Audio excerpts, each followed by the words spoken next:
네, 반갑습니다. 청년을 말하다의 첫 번째 시간입니다. 첫 번째로는 경남에서 현재 공무원으로 활동하고 있는 청년 한 분을 모셨습니다. 자기소개 한번 부탁드릴게요. 예, 반갑습니다. 저는 경남에 있는 한 우체국에서 일반 행정직으로 근무하고 있는 28살 조민재라고 합니다. 반갑습니다. 반갑습니다. 네, 공무원이라고 하면 보통 개방적인 이미지는 아니기 때문에 많은 분들께서 궁금하실 거라 생각이 됩니다. 그래서 좀 출연하기도 조금 어려움이 있었을 텐데 어떻게 출연을 하게 되셨는지. 일단 제가 시험에 합격하고 난 후에 우체국 공무원에 대해서 좀 알아보려고 여러 매체를 돌아다녀 봤지만 현재 핫하다고 하고 있는 이 유튜브에서마저도 제가 원하는 정보를 얻기가 쉽지가 않더라고요. 그래서 제가 합격을 하면 정말 후배 공무원분들에게, 후배 합격자분들에게 도움이 될 만한 그런 정보를 좀 드리고 싶다라는 마음에서 이렇게 출연하게 됐습니다. 자, 그러면 우체국에서 지금 근무를 하고 계시네요. 예. 수많은 이제 기관이 있는데 왜 하필 우체국 공무원을 지원하게 됐는지 한번 설명 한번 부탁드릴게요. 예, 일단 저는 처음에는 지방직 공무원이 목표였습니다. 왜냐면 지방직 공무원은 많은 분들께서도 아시겠지만 한 지역에서만 계속 머무를 수 있기 때문에 메리트가 상당히 크죠. 근데 사실 지방직 공무원이 목표인 수험생이라 하더라도 지방직만 칠 수는 없는 노릇이거든요. 예, 많은 분들이 궁금을 하시겠지만 있는 대로 다 쳐야 됩니다. 그래서 국가직 공무원 시험에도 응시를 해야 되는데 지방직과 가장 가까운 모집 단위를 찾다 보니까 이 우체국을 찾게 됐습니다. 왜냐하면 우체국의 경우에는 우체국의 본부가 이제 우정사업본부라는 기관인데 이 기관에서는 지역별로 선발을 합니다. 예를 들면 경남 몇 명, 부산 몇 명, 이런 식으로 선발을 하기 때문에 그나마 이 지방직 공무원에 가장 가까운 그런 모집 단위가 아닌가 해서 지원을 했고요. 또 조금 더 다른 이유를 말하자면 사실 다른 단위에 비해서 합격선이 좀 낮습니다. 예. 그래서 뭐 여러 가지 이유가 복합적으로 작용해서 우체국에 지원을 하게 됐습니다. 자, 그러면 저희가 보통 이제 공무원 하면 뭐 지방직 공무원, 뭐 행정직 공무원, 뭐 여러 가지 공무원 있잖아요. 국가직 공무원. 네. 그 중에서도 대표적인 게 이제 지방직과 국가직, 행정은 이제 뭐 그 분야라고 치면 보통 크게 이제 국가직과 지방직으로 나뉘잖아요. 예. 그래서 그 두 개의 차이점을 많은 분들이 정확하게 모르시고 그냥 지방에서 일하는 거 아니야? 이렇게만 저도 그렇게 생각을 하고, 그래서 이 두 개의 차이점이 혹시 어떻게 되는지 설명 한번. 네. 우선 국가직 공무원이라고 하면 많은 분들이 수도권이나 또 중요한 정부 청사들이 모여있는 세종이나 이런 곳에서 근무하는 공무원이라고 생각을 하시는데 뭐 틀린 건 아닙니다. 근데 뭐 그렇게만 알고 계시면 전혀 아니고요. 국가직 공무원의 정식 명칭은 국가공무원입니다. 국가공무원. 그러니까 국가의 공무원이라는 뜻이죠. 그러니까 국가기관에서 근무하는 공무원이라는 뜻입니다. 이런 경남이나 뭐 충청 뭐 이런 거는 국가기관이라고 하지를 않죠. 이런 거는 이제 지방자치단체라고 하고 국가기관이라고 하면은 이제 흔히 말하는 중앙행정기관으로서 무슨 부 뭐 알고 계시는 부가 있습니까? 저는 네. 뭐 기획재정부나 뭐 법무부 뭐 여러 가지 부가 있죠. 행정안전부, 행정안전부, 네. 그런 것도 있고 뭐 보건복지부, 예, 것도 있고 교육부 이런 것도 있죠. 교육부, 예. 그리고 이제 그 밑에 보면 또 청이 있습니다. 예. 검찰청. 그렇죠. 요즘 또 이슈가 되고 있는 이 법무부와 검찰청의 관계, 뭐 아시죠? 그래서 법무부 산하에 검찰청이 있고, 또 행정안전부 산하에 경찰청이 있고, 경찰청. 뭐 해양수산부 산하에 해양경찰청이 있고, 이렇게 부 산하에 청이 있고, 또 이제 국무총리 소속으로 처가 있습니다. 뭐 식약처 이런 거 들어보셨죠? 식약처. 예. 국가보훈처 들어보셨죠? 그런 것들이 또 중앙행정기관입니다. 그래서 이런 중앙행정기관에 소속되어서 근무하는 공무원을 국가직 공무원이라고 합니다. 그런데 이 국가직 공무원은 이 중앙행정기관이라는 자체가 무조건 세종이나 뭐 서울 이런 수도권에만 있어야 된다는 건 아닙니다. 우리도 지방에 살지만 지방에서도 이 국가기관의 어떤 업무가 필요하거든요. 뭐 예를 들면 우리도 뭐 경찰이 필요하지 않습니까? 그렇죠. 예. 근데 경찰청이 만약에 뭐 수도권이나 서울, 세종에만 있으면 저희 같은 사람 어떡합니까? 안 되죠. 그래서 경찰청도 이 지방에 있을 수가 있고 또 우리 군대 가기 전에 항상 거치는 곳이 어디죠? 병무청이죠. 병무청이 만약에 세종이나 수도권만 있다. 그러면 우리 같은 사람 어떡합니까? 안 되죠. 군대 가기 위해서 그까지 올라가야 됩니까? 안 되죠. 그래서 그런 병무청 같은 것도 다 지방에 퍼져 있습니다. 이와 같이 중앙행정기관이라 하더라도 수도권이나 세종에만 있는 게 아니고 전국에 퍼져 있습니다. 그래서 국가직 공무원도 물론 지역에 예속된 건 아니지만 그 부처에 예속되어 있다 보니까 그 부처가 있는 곳이라면 어디든 임용이 될 수 있는 겁니다. 그래서 국가직 공무원도 결론적으로는 지방에 근무할 수가 있습니다. 반면에 지방직 공무원은 정식 명칭이 지방공무원입니다. 그러니까 지방자치단체에 소속돼서 근무하는 공무원을 말합니다. 예를 들면 뭐 경남, 창원시, 뭐 부산광역시, 진주시 이런 것들이 다 지방자치단체죠.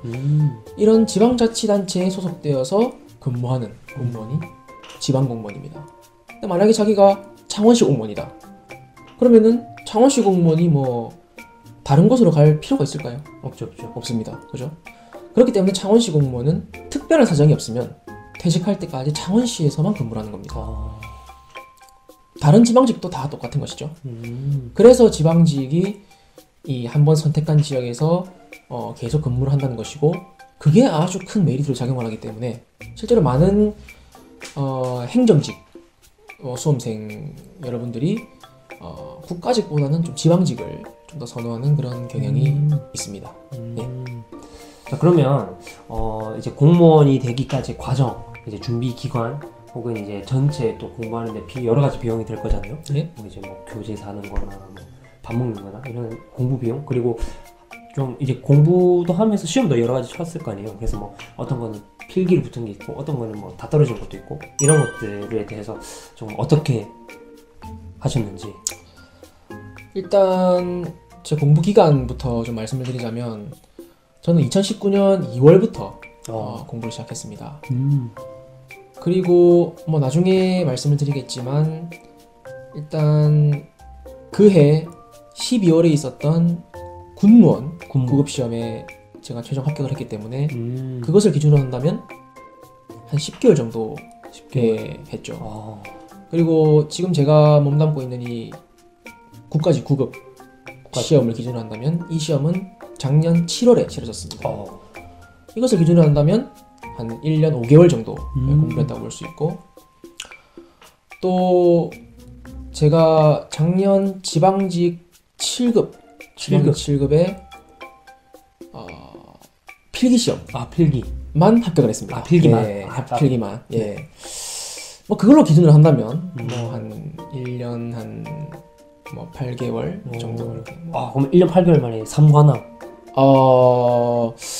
상관왕이라 하기 조금 그렇지만 2.5관왕. 그 정도로 할 수 있겠네요. 그래도 보통 평균적으로 뭐 합격 최소 뭐 2년 걸린다 하는 것 치고는 조금 빨리 되는 편이 없지 않아 있긴 하네요. 뭐 10개월 만에 군무원 합격까지 되신 거 보면 뭐 감사하게도 그렇게 됐습니다.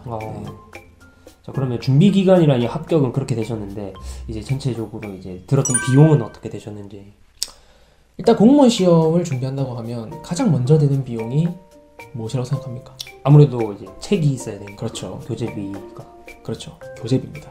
교재비와 또 인강이 있어야 되죠. 그렇죠. 일단 저 같은 경우에는 이 여러 가지 그 학원 사이트들 가운데서 좀 저렴한 곳을 선택을 했습니다. 굳이 뭐 비싼 것을 들을 필요가 있나 싶어서. 어디 아셨죠? 이거를 제가 거론해도 될까요? 상관없습니까? 전혀 상관없습니다. 뒷광고 아닙니다. 그 서경석 씨. 공무원 학교는 에듀윌 그 계시는 그곳에서 그곳에서는 이제 흔히 우리가 평생 프리패스라고 하죠. 그러니까 합격할 때까지 모든 과목을 다 들을 수 있는 그런 상품이 있습니다. 평생 프리패스라고도 하는데 그것을 제가 87만 원 정도를 주고 결제를 했고요. 또 교재 같은 경우에는 공무원 시험 과목 하나당 보통 한 7만 원에서 10만 원 정도 잡습니다. 와. 그러니까 저 같은 경우에는 처음에 7급을 목표로 했기 때문에 네. 또 7급은 또 과목 수가 7과목입니다. 지방직 기준으로. 최소 50만 원. 그렇죠. 그래서 와. 하나당 7만 원으로 잡아도 50만 원 정도 나가겠죠. 그래서 일단 시작부터 87만 원에다가 50만 원, 130에서 140만 원 정도를 깔고 시작하는 거죠. 그뿐만 아닙니다. 뭐 공부를 할 장소가 있어야 되겠죠. 독서실. 그렇죠. 저 같은 경우에는 많은 사람이 있고 이렇게 북적북적하고 웅성거리는 그런 곳에서는 잘 공부가 안 되는 타입입니다. 제가 그분들의 방해를 받는 게 아니라 제가 그분들에게 방해를 합니다. 네. 왜냐면 제가 공부를 하면서 뭐 다리도 좀 떨고 뭐 좀 틱틱거리도 하고 기침도 좀 하고 그렇기 때문에 제가 방해가 되기 때문에 저는 그런 곳에서 공부를 못합니다. 그래서 저는 딱 저만의 공간, 딱 밀폐된 공간이 마련되어 있는 이 흔히 말하는 프리미엄 독서실이라고 하죠. 요즘 뜨고 있는 그쵸. 프리미엄 독서실에서 이제 공부를 했는데 뭐 프리미엄 독서실에서도 여러 가지 가격대가 있습니다. 근데 저 같은 경우에는 최상위 상품, 딱 모든 면이 밀폐되어서 딱 온전히 저만 있을 수 있는 그런 공간에서 공부를 했는데 그게 한 달에 한 25만 원에서 30만 원 정도 들더라고요. 월세네. 예, 보통 웬만한 월세급이죠. 그래서 그 정도 금액을 지출하면서 막 1년만 공부를 해도 한 300만 원 이상은 그냥 날아가는 겁니다. 그래서 1년을 기준으로 했을 때 딱 교재비, 인강 비용, 독서실 비용만 해도 400에서 500건 그냥 날아갑니다. 그리고 저 같은 경우에는 아까도 말씀드렸지만 좀 저렴한 이 인강 사이트를 선택을 했기 때문에 그나마 조금 적게 나온 건데 이 공무원 시험 업계에서 양대산맥이라고 할 수 있는 공단 그리고 뭐 해커 이런 것들 같은 경우에는 보통 프리패스 하면은 한 200~300은 줘야 될 겁니다. 그래서 아마 그곳에서 이 수강을 하시려면은 아마 제가 말씀드린 것보다 더 많이 지출을 해야 될 겁니다. 와, 그러면 1년 딱 하는데 400에서 500이고 거기에 또 밥도 먹으니까 그렇죠. 그래도 와 장난 아니네요. 그러면 그 1년 이제 8개월 동안 공부하시면서 조금 뭐 쉬는 타입, 약간 뭐 규칙 이런 거 없었나요? 내가 공부할 때는 일주일에 한 번 쉬어야 된다. 일단 저는 무조건 일주일에 한 번은 쉬어야 한다는 주의입니다. 그래서 이제 월요일에서부터 토요일까지는 공부를 하고 또 일요일은 또 휴일이기 때문에 쉬어줘야 되고요. 쉬어주고. 그렇게 공부를 했고 또 많은 분들이 이제 공부 시간이 어떻게 되느냐는 것을 궁금해하시는데 공부 시간 같은 경우에는 저는 그렇게 많이 나오진 않았습니다. 공부 시간은 보통 하루에 한 8시간 정도 하면 많이 했다고 저는 생각을 하고요. 그런 식으로 공부를 했습니다. 딱히 큰 팁 같은 건 아니고요. 그건 이제 기회가 되면 또 자세히 또 제가 찍기로 하겠습니다. 그러면 1년 8개월 동안 그러면 지금 9급 국가직, 그 다음에 해군 군무원 맞나요? 그렇죠. 해군 군무원. 그 다음에 7급 지방직 필기. 그렇죠. 이렇게 보면 1년 8개월이라는 시간 동안 세 분야에서 그래도 뭐 한 곳은 필기지만 이렇게 합격을 하셨네요. 그러면 그 다음에 자세한 뭐 이제 실질적인 공무원 지금 현재 보고 계신 우정국에 지금 우체국에서 일하고 계신 그런 업무 이제 업무는 어떻게 되고 근무 복지 환경 그리고 임용되는 과정까지는 이제 다음 편에 저희가 만나보도록 하겠습니다.